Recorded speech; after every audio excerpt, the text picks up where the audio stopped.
Recording studio की शानदार प्रस्तुति।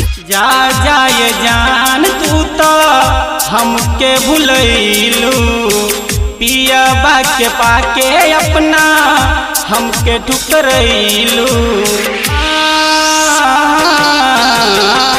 जा जाए जान तू तो हमके भुलैलू, पिया के पाके अपना हमके ठुकरैलू।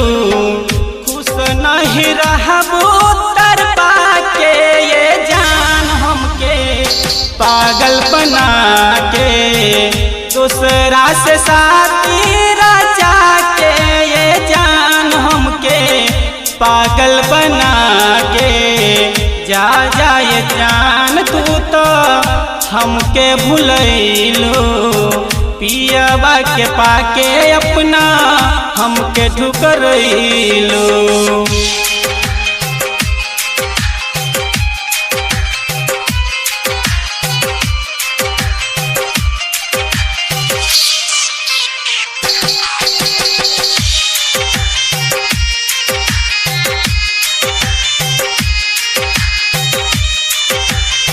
रहे हैं शिवानी रिकॉर्डिंग स्टूडियो की शानदार प्रस्तुति। दिल बारू धोखा तू तो दिल से मिटा के, कैले बार छल तू तो जियते मुआ के। ये जान दिल बारू धोखा तू तो दिल से मिटा के, कैले बार छल तू तो मुआ के।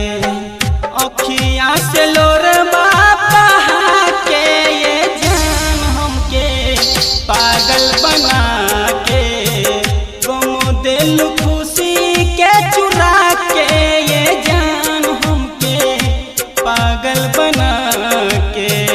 जा जाए जान तू तो हमके भुलैलू, के पाके अपना हमके ठुकरैलू।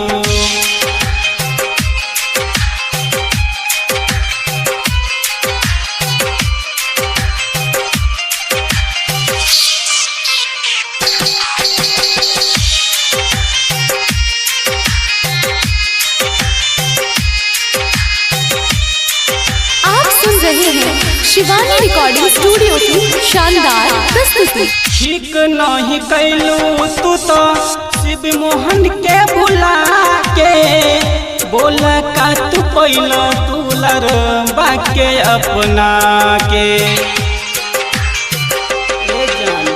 ठीक नहीं कैलू तू तो विनोद के भुला के, बोला का तू कैलो सूरज बाके अपना के।